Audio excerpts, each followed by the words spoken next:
So here we are with the study designs part. One of the important things that what we have seen is during our medical undergraduate course, we are taught too much of statistics and too much of definitions and too much of standard frameworks in statistics. But we should understand that it statistics is also evolving every day, and if something is very structured and everything is known, why it is evolving?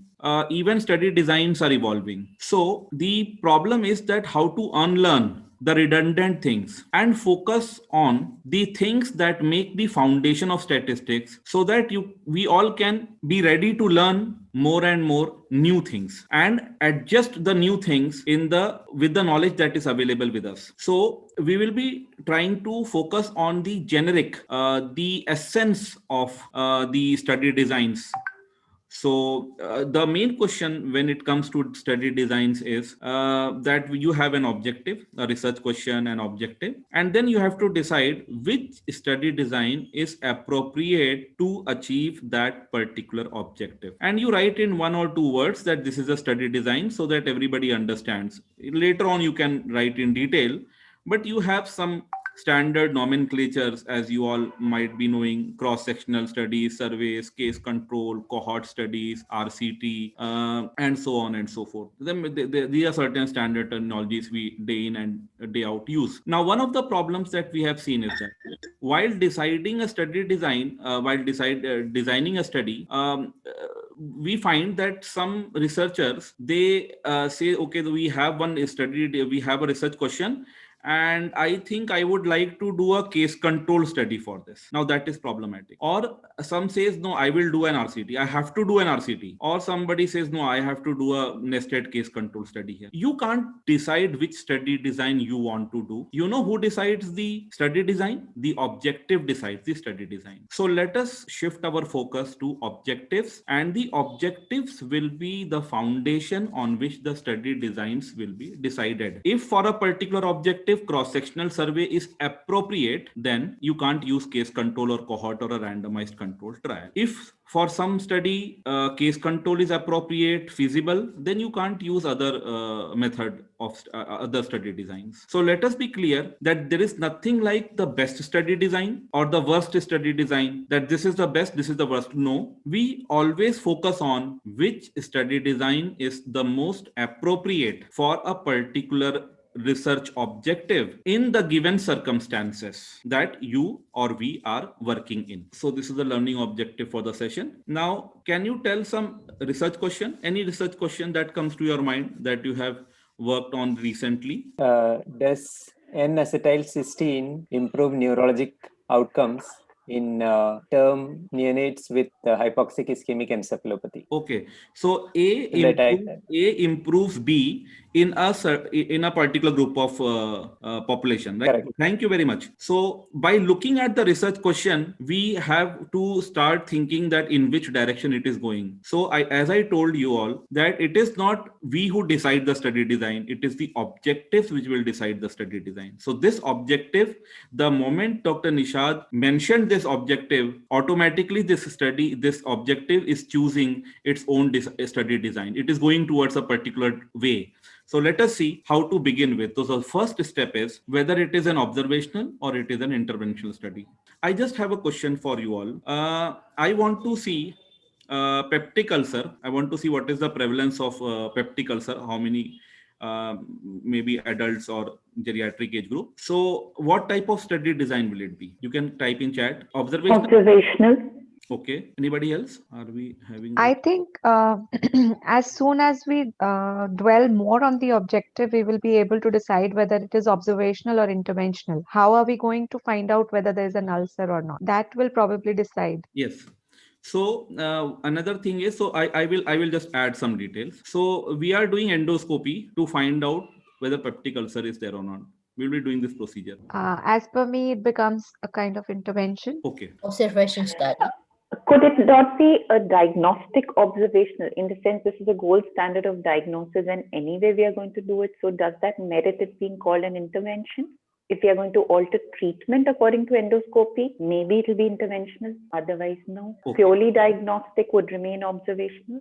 Yes, very nice. Any other comment by anybody else? The objective is to find out the prevalence of peptic ulcer in a particular group of people, and we are doing endoscopy to find whether they have peptic ulcer or not. So we are getting some responses. So very rightly said that it will depend upon what is the endpoint of your study. So if you look at it, it is basically an observational study, because the objective, I will repeat the objective. The most important thing is objective. The objective is to find out the prevalence of peptic ulcer, full stop, nothing else. So my study actually ends at finding peptic ulcer. It is very possible that I will be doing treatment, managing the patient who will be having peptic ulcer and all that is in the clinical protocols and all. But the study stops before that. The study is not interested, my study is not interested in looking at the outcome, treatment outcome, or whether by early diagnosis we are able to minimize complications or something like that. Our study stops at this point. The moment we detect a peptic ulcer, we note it down, and our conversation with the patient regarding the study ends. We may manage it, that is a separate that is because we are medical professionals, so we will manage the patient and all, that is a separate thing, but that was not mentioned in the objective, so it is not a part of your study. So the point is that if we are not changing the outcome of the patients in the study, that is very important, within the study, then it is not an interventional study, it remains an observational study.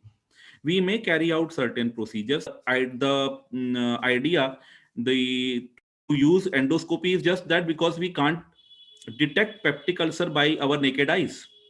So what we have to do, we have to use some instrument to go and see whether ulcer exists or not. That is the only purpose. That is like an extended eye. That is an added tool that we are using so that we can see peptic ulcer. That's all. The purpose of the endoscope ends there. So the point is, I repeat, our objective will decide what is our study design. If you want to change the study design, you will have to change the objective. By writing to find out the prevalence of peptic ulcer, then it becomes an observational study. But if I say to find out that early diagnosis of peptic ulcer can minimize the complications later on, so then it becomes, so in I will say in one group I will see that we have detected early, in one group we have not detected early, and when we see whether it has an effect or not, then it becomes an interventional study because we are changing the outcome of the patients in the study itself. I will repeat, in the study itself. If we are not changing the outcome of the patient in the study, then it remains an observational study. Whether we use any procedure or we don't use any procedure, that's okay. It remains an observational study. Dr. Amir, may I interrupt for a second in this point? Yes, please. So since this confusion has arisen, I thought I will also add another point of emphasis here, which has been said. Now, it's correct in your understanding, Dr. Asha and Dr. Rashmi, that an intervention was being done, an intervention of endoscopy. But the intervention does not make the study interventional unless that intervention changes the outcome of interest. So if your outcome of interest is the occurrence of peptic ulcer, the endoscopy is not changing that particular outcome itself. So if the endoscopy were changing the outcome, then the study may have come into an interventional thing. But here, the endoscopy is not changing the outcome, and the study remains an observational study and does not become an interventional study, although a practical intervention or a procedure is being done as a part of the study. That's all I had to say. I hope that clarifies, and if there are still doubts, we can talk more. So we move on to the next. So we have found out that a 3-question approach helps us to move in the correct direction when deciding about study designs. And so these are the 3 questions that we can ask. First is, are we modifying or changing the outcome within the study? That is the first question. If no, then it remains an observational study. If yes, it is an interventional study. The second question that we need to ask, that whether in the objective, do we have more than one group? Can that objective be achieved by more than one group, or just one group will be sufficient to achieve that objective?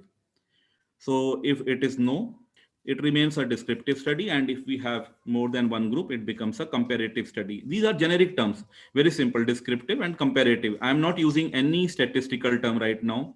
Just understand the basic pillars of deciding study designs. And then the third question is also very simple: is the data collection being repeated from the subjects after some time? If the data collection is not being repeated, just one time data collection is there, it remains a cross-sectional. And if you have to repeat the data collection from the same subjects after some time, it may be after 1 minute or it may be after 10 years, it doesn't matter. If you have to repeat, then it becomes a longitudinal study. A longitudinal study can be a few second study, also can be longitudinal. For example, in an anesthesia, you want to see whether the pulse rate has changed within 2 minutes, how much it has changed, or some other degree of consciousness, how much has it changed, or the pupil diameter, how much has it changed. Or in epidemiological studies, we have many years and decades of follow-up to see whether some cancers develop, and so on and so forth. So longitudinal and cross-sectional, descriptive and comparative, these are the three questions that we will be using to find out which study design is appropriate. So we will go to the objectives. So first is this objective. So there is, this is being done, as you can see on your screen. Now we will use the 3-question approach. So are we changing to something new in this? Are we changing the patient outcome in this study? Yes or no? No. No. So our study ends where we find out whether malaria is there or not. That's all. Okay, so we are not changing the outcome of malaria in the study. We may be treating the patient accordingly and so on and so forth. But in this study, for this patient, in the study, we are not changing the outcome. So this remains an observational. Do we have more than one group? Yes. There are 5 different kind of tests being applied. So I guess we need to compare them in the end for the diagnostic ability. Okay. And is the data collection being repeated from the same subjects after some time? No. It's a single point cross-sectional. So it remains a cross-sectional study, right? So it's observational, it's cross-sectional. And do we have more than one group? Now here is the tricky part. So this is one group of patients, and in which, by doing a thick and thin film, what we are doing is, that is our gold standard. So what we do is, suppose if we want to find, we will be finding sensitivity in this, because in the diagnostic studies we find sensitivity and specificity. Let us talk about one thing right now. We are wanting to find out sensitivity of a particular rapid test for a thick and thin film. So we find out that so many are positive by the gold standard. So that is what we call it as true diseased. So by whatever the gold standard decides, it's the true diseased. So what we do, by using the gold standard, what we are doing, we are culling out, we are trying to isolate those samples which are true diseased. That is, in their thick and thin film, it was positive. That's the gold standard. Within that, how many were positive by that particular rapid test? That will be the sensitivity. So in this particular thing, what we have is, we have only one group. And what is there? That is the true diseased population, the true diseased samples that become our single group. And in that, we are seeing how many are similar to what we were seeing in the peptic ulcer study. We were having a group of suspects, and out of that one group, we were seeing how many were having the peptic ulcer, right? Here also, what we are doing when we want to find out sensitivity, we are using this thick and thin film as a gold standard to find out how many are true diseased. And among the true disease, so it's one group only. Among that true disease, how many are having the rapid test positive? So right. So can I ask here, Dr. Amir? Yes. So that means that if this was specified that we are taking one gold standard and trying to compare 5 other rapid tests for their sensitivity, specificity, then yes, it remains a non-comparative. It's a diagnostic accuracy test. But supposing this was just 5 rapid tests being performed within this particular group, then it would not stay as a descriptive, it would become a comparative within the group analysis. The 5 rapid test is actually confusing here, and that is purposefully put because the idea is to bring out confusions. And this 5 rapid test, what will be happening is in this study, you will be seeing that it mentions for each patient one thick thin film. So that is to identify the gold standard, so true diseased. And then we are doing 5 rapid tests. Now what will happen?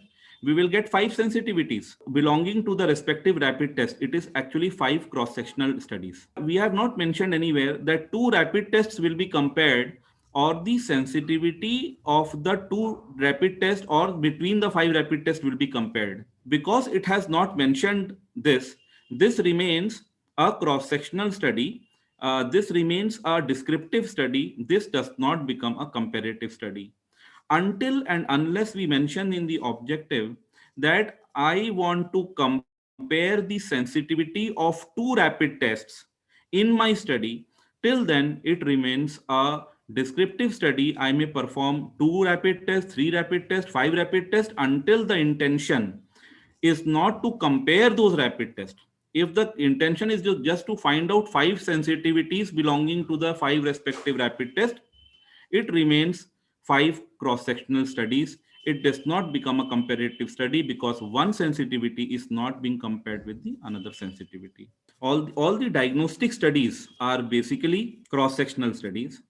They are descriptive studies. They are observational studies, all the diagnostic studies. Until and unless you have written in your objective that we want to compare the sensitivity of rapid test A with rapid test B, it will remain a descriptive study. So that is the thing. And it is not understood. Nothing is understood in research. So when we are writing the objective, we have to explicitly write that we are comparing. It can't be that we think we will compare it later on. That's a secondary objective then. The primary objective decides the study design, and we will focus on the primary objective. If it does not mention comparison, then it is taken for granted by everyone that there is no comparison here. And the moment there is no comparison, then it remains a descriptive study. We may perform 2 tests, 3 tests, 4 tests, 5 tests, more than that.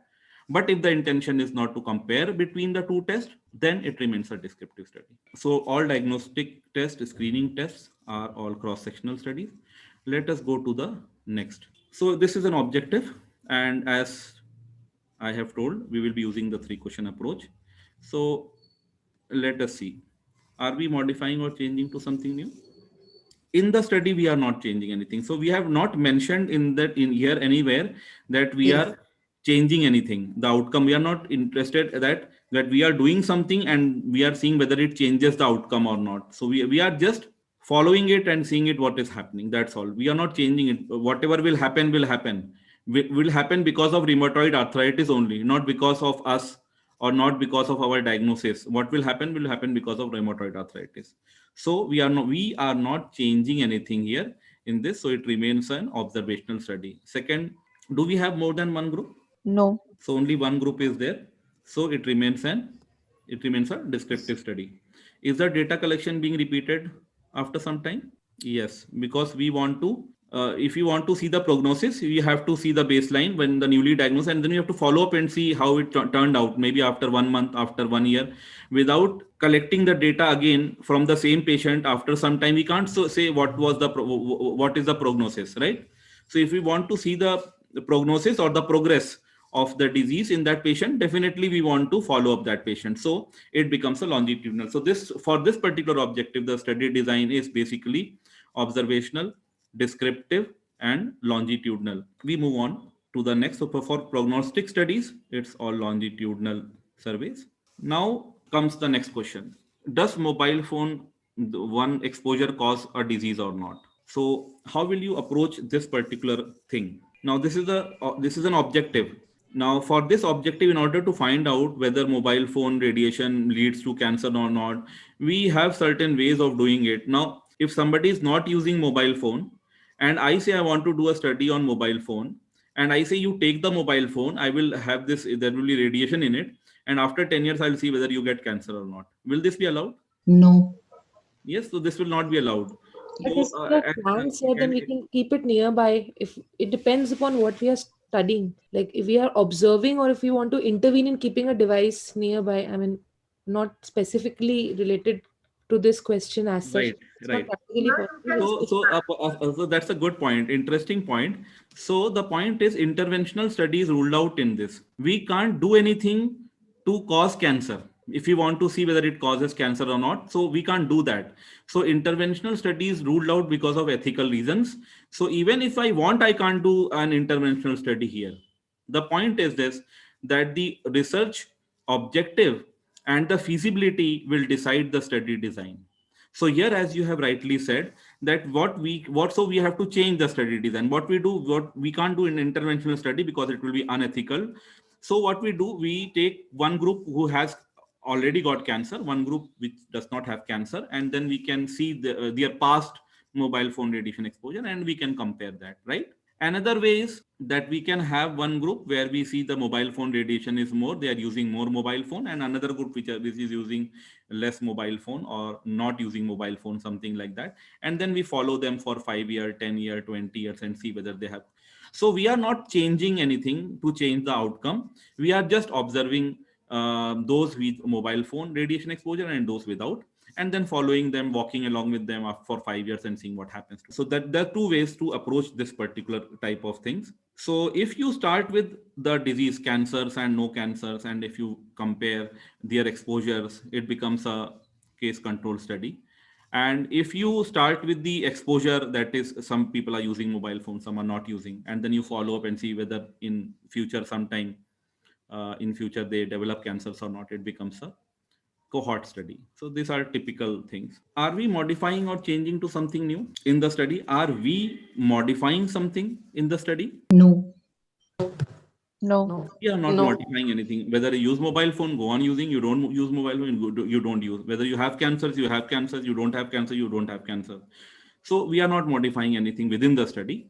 So it remains an observational. Do you have more than one group? Yes. Yes. Very clearly, we have two groups. So whether it may be cancer and non-cancer, it may be exposure, non-exposure, it's a comparative. Is the data collection being repeated from the same subjects after some time? Yes. Yes. Back in time. Back in time. So here what happens is, if we collect the time period, if we collect the time person years, then it becomes that particular thing. Otherwise, if we say present or absent, mobile phone exposure above this present or absent, if we just do that, the analysis becomes just like cross-sectional. So what we find is, here this is a gray area. Most of the case control studies, what they do in the past, exposure was there or exposure was not there. This is usually how people compare, whether it was present or absent. When we just ask that question, then it remains a cross-sectional study. And then we analyze it like that. But if we are asking the person years and the duration and the longitudinal component is there, then we analyze it longitudinally. But that is usually what we see in case control studies. That is not done. We are just comparing it, yes, present, absent. So it remain, most of our case control studies remain cross-sectional only.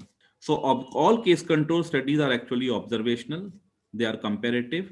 And because we just say present, absent, so it remains cross-sectional. Yes, definitely. If you want to take time component, you can make it longitudinal also and analyze like that. Now, if you look at this cohort study from exposure to outcome, so from mobile phone exposure to cancer, you will follow it up. So are we modifying or changing to something new?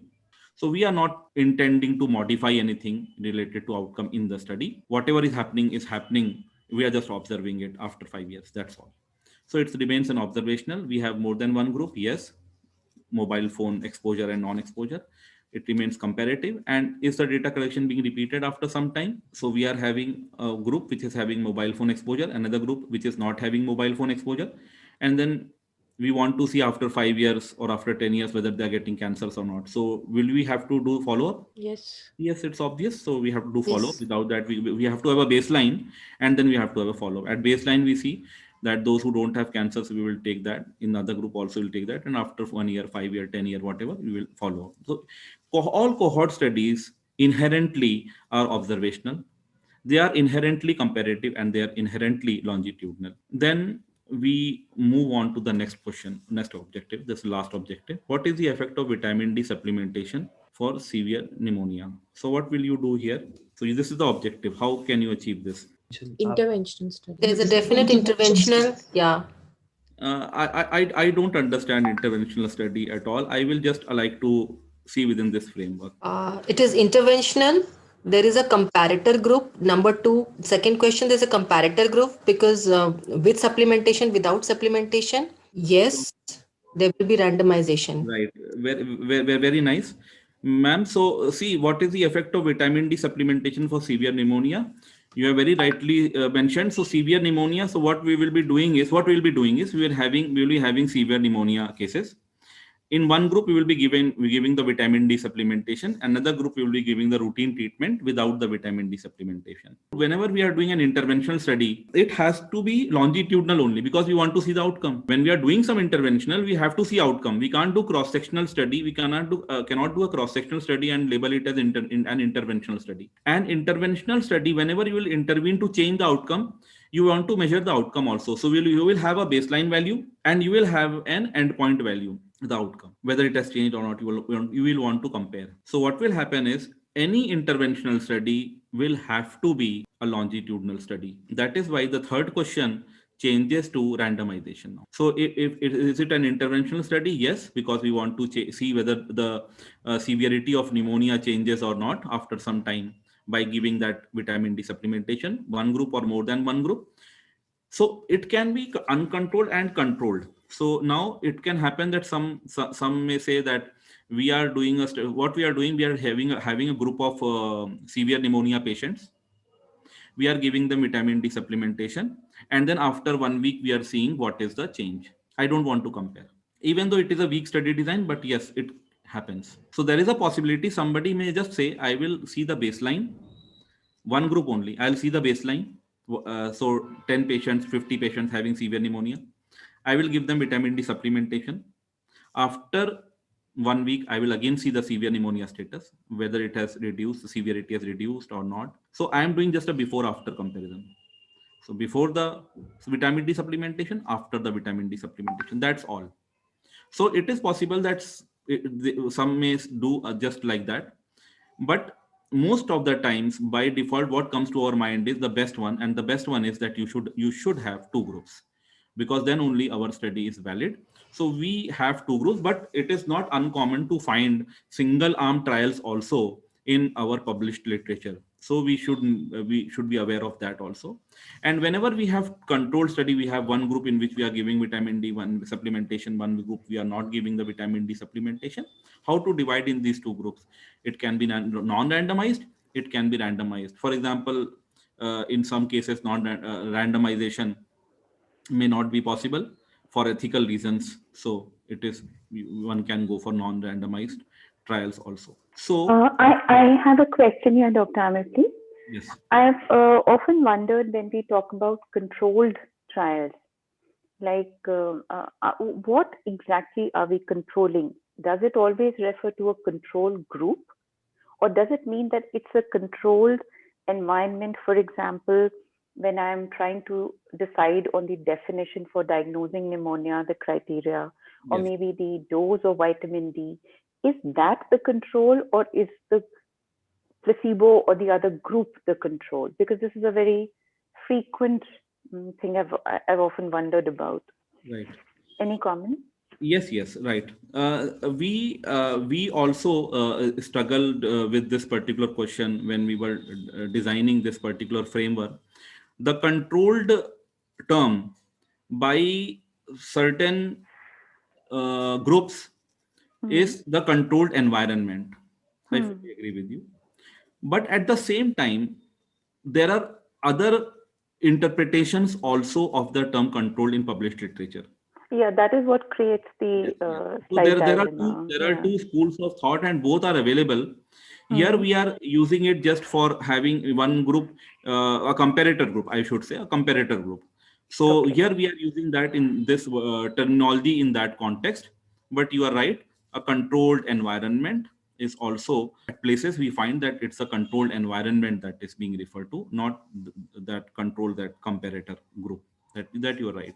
But here what we are meaning by the word control when we are saying is that having a comparator group, just for ease of understanding. Right. Thank you. Thank you. So this is the these are the things for this study designs, and I would just like to quickly show you the algorithm that you must have seen in the article. So are we trying? So question one is: are we trying to modify or change the outcome of interest? No and yes. If it is no, it goes into the this arm, left arm, no observational. Then we ask the second question: do we have more than one group? If no, then descriptive. Is yes, then comparative. Do we need to have repeat measurements? Do we need to repeat measurements? Yes or no? And then we go on and decide what study design is appropriate. If it goes towards the interventional side, do we have more than one group? No, yes. Is randomization present? And then we reach the study design. So you can see that this particular article, and if you have questions, most welcome. So this is what I had to share about the study designs, how to decide. And this particular method that we are using, two groups, longitudinal, whether you are following it up or not, this also helps in statistics actually. When we want to decide which statistical test we want to use, we again come back to this particular type of algorithm and decide the statistical test. So this approach helps both in deciding the study designs, and this approach will also help you in deciding the sample size, and this approach will also help you in deciding the statistical test that is to be used. If there's a longitudinal component, then the proportional hazard and all those things will come into picture. If it is not, then you have to deal it in a different way. So this approach will be helpful there. So we have tried to simplify the framework so that clinicians can easily use this and decide the study design, rather than having a preformed notion in their minds that this type of study design is the best and I will use this only. If I want to find out the prevalence of peptic ulcer in adult group of people, then I can't do randomized control trial, I can't do case control study. The objective is to find out the prevalence of peptic ulcer, so it has to be a cross sectional study, it has to be an observational cross sectional study. That's it. So it's not the best study design or the worst study design, but it is basically the most appropriate study design, taking into consideration the money that is available, the ethical considerations that are there in that particular type of study design. We have to adapt and see what can be the best can be done in the given scenario. Thank you. Thank you, Dr. Amir, for that clarification and interactive session.